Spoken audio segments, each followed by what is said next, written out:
And ఇంకొకటి doctor, ఈ cancers గురించి ఎప్పుడు మాట్లాడినా మనము స్టేజ్ 1 అని వింటాము, స్టేజ్ 4 అని వింటాము, లేదా ఫైనల్ స్టేజెస్ అని వినేస్తాం. అరే మంచి జాతిలో అంటే మన చేతిలో నుంచి వెళ్ళిపోయింది, జారిపోయింది వాళ్ళు అని అంటాం. అంటే ఒక ఆర్గన్ తీసుకోండి డాక్టర్, సింప్లిసిటీ కోసం ఏదో ఒక ఆర్గన్, లంగ్ కానీ లేకపోతే ప్యాంక్రియాస్ కానీ ఏదో ఒక ఆర్గన్ తీసుకొని స్టేజ్ 1 అంటే ఏంటి, అది అక్కడి నుంచి స్టేజ్ 2 ఎప్పుడవుతుంది, స్టేజ్ 3 ఎప్పుడవుతుంది, 4 మాకు 4 వరకే తెలిసి ఇంకేమన్నా ఉంటాయా? ఓకే. దాని in general I think Rohit మంచి ప్రశ్న ఇది. ఏంటంటే మన డిస్కషన్‌లో this is a good conversation because స్టేజ్‌లు బట్టి రిజల్ట్ ఉంటదని అందరికీ తెలుసు. అడ్వాన్స్ స్టేజ్ ముదిరిపోయింది అనేది సర్వసాధారణంగా వింటూ ఉంటాం. ఎందుకు అంటే మన దేశంలో 70-80% క్యాన్సర్స్ స్టేజ్ 3, స్టేజ్ 4 డిటెక్ట్ అవుతాయి. అయితే లాస్ట్ స్టేజ్. వెరాస్ వెస్టర్న్ వరల్డ్‌లో అర్లీ స్టేజ్‌లో డయాగ్నోస్ అవుతాయి. So that is the reason అనమాట. సో నేను చెప్పేది ఏంటంటే ఫర్ ఎగ్జాంపుల్ అర్లీ స్టేజ్ అంటే లంప్ వరకే ఉంది, చిన్న లంప్ ఉంది. ఇప్పుడు బ్రెస్ట్ క్యాన్సర్లో up to 2 centimetres T1 stage అంటాము. 2 to 5 సెంటీమీటర్స్ ట్యూమర్ ఉంటే T2 స్టేజ్ అంటాము. ఓకే, మోర్ దాన్ 5 సెంటీమీటర్స్ ఉంటే T3 అంటాము.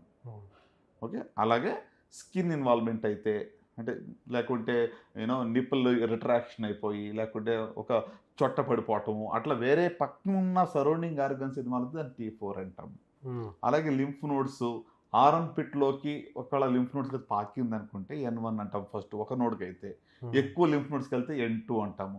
సో అంటే సింపుల్గా చెప్పాలంటే స్టేజ్ 1 అనేటువంటిది లోకలైజ్డ్ అర్లీ డిసీజ్. స్టేజ్ 2 కూడా లోకలైజ్డ్ కొంచెం పెద్దగా ఉంది సైజు. స్టేజ్ 3 అంటే ఏంటి, లోకో రీజనల్ డిసీజ్. అంటే ఎక్కడైతే లంప్ ఉందో అక్కడ ఉంటూ చుట్టుపక్కల పాకింది. Nearby structures lymph nodes ఆరంపెట్లో లింఫ్ నోడ్స్కి వెళ్ళింది అనుకుందాం. ఓకే, స్టేజ్ 4 అంటే లోకో రీజనల్ కాదు. స్టేజ్ 4 అంటే డిస్టెంట్ మెటాస్టాసిస్ అంటాం. అంటే దూర ప్రాంతాలకి అది పాకింది. దూరంగా వెళ్ళడం అంటే ఫర్ ఎగ్జాంపుల్ బోన్స్కి వెళ్ళింది, లంగ్స్లోకి వెళ్ళింది. బ్రెస్ట్లో నుంచి లంగ్స్కి వెళ్ళడము, బోన్స్లోకి వెళ్ళడము, లివర్లోకి వెళ్ళడము, లేకపోతే శరీరం వేరే భాగంకి వెళ్ళిందంటే దాన్ని స్టేజ్ 4 అంటాం. బ్రెయిన్లోకి వెళ్ళింది అనుకో. సో స్టేజ్ 4 అనేటువంటిది ప్రాక్టికల్గా చెప్తే ఇన్క్యూరబుల్. అంటే అన్ని చాలా చాలా ఆర్గన్స్కి ఆల్రెడీ వెళ్ళిపోయింది అది. లిమిటెడ్ డిసీజ్ ఉండి కొంతమందికి మాత్రమే కొంతమందిలో లిమిటెడ్ డిసీజ్ స్టేజ్ 4లో కూడా చాలా మందిలో మనం క్యూర్ చూస్తాం.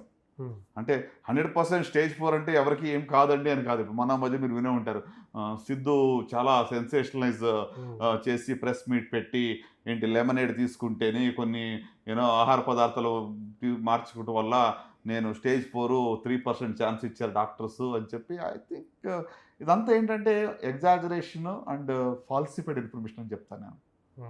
డయట్ ఇంపార్టెంటే. నేను డయట్ రోల్ లేదు జబ్బు ప్రివెన్షన్ నేను చెప్పట్లా. కానీ స్టేజ్ 4లో ఉన్న వాళ్ళకి వచ్చి డయట్తోనే క్యాన్సర్ పోయింది అంటే ఇవన్నీ చేయడం ఎందుకండి?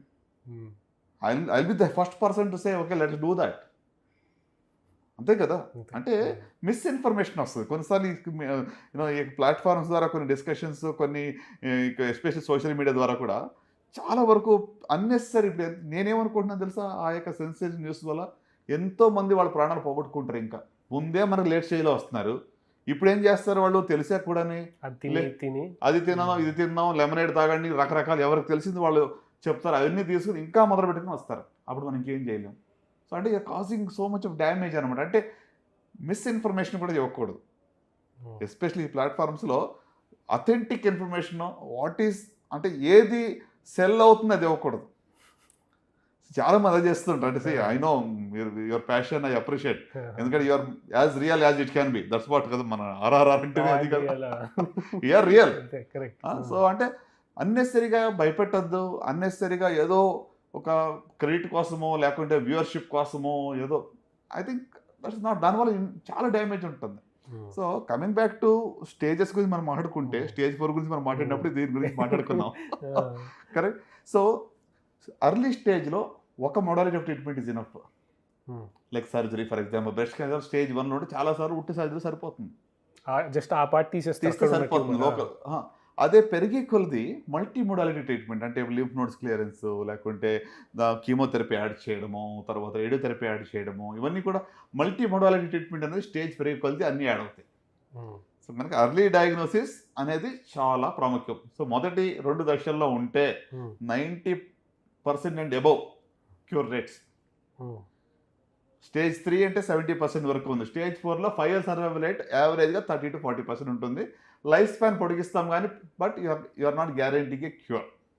సో బికాస్ అన్ని ఆర్గన్స్కి ఆ క్యాన్సర్ వెళ్ళిపోయింది కాబట్టి కష్టం అంటున్నారు. కరెక్ట్. ఆల్రెడీ స్ప్రెడ్ అయిపోయి ఉంది కాబట్టి చాలా కొన్ని క్యాన్సర్లు స్టేజ్ 4 కూడా రెస్పాండ్ అవుతాయి. ఇప్పుడు ఫర్ ఎగ్జాంపుల్ టెస్టిక్యులర్ క్యాన్సర్ ఉంది, లేకుంటే లింఫోమస్ అని ఉంటాయి. అవి చాలా ర్యాపిడ్గా డివైడ్ అవుతాయి, అలాగే ర్యాపిడ్గా రెస్పాన్స్ కూడా వస్తుంది మెడిసిన్స్కి.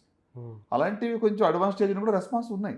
సో నేను వాట్ వీఆర్ డిస్కసింగ్ ఇప్పుడు ఏంటంటే నార్మల్గా చెప్పాలి, lung cancer stage 4 can we cure it అంటే technically theoretically speaking it is not curable. కానీ కొత్త మందుల ద్వారా లంగ్ క్యాన్సర్ ఇది వరకు 3 to 6 months అంటే ఎక్కువ అనేది స్టేజ్ 4లో. అలాంటిది ఇప్పుడు టార్గెట్ థెరపీస్, ఇమ్యూనోథెరపీస్ అని రావటం వల్ల 8 years 10 years కూడా బతుకుతున్నారు స్టేజ్ 4లో. ఓకే, సో అంటే కొత్త మందుల వల్ల అడ్వాన్స్మెంట్ వల్ల కూడా డెఫినెట్గా లాంజివిటీ పెరుగుతూ ఉంది. Quality of life is also much better. ఇది వరకు చాలా సైడ్ ఎఫెక్ట్స్ ఉండేవి, ఇప్పుడు కొత్తగా వచ్చే మందులు అంత సైడ్ ఎఫెక్ట్స్ లేవు. రైట్. సో అంటే స్టేజింగ్ చాలా important. Early diagnosis most important. So ముందు దశలో కనుగొంటే క్యాన్సర్ని పూర్తిగా మనం జయించవచ్చు.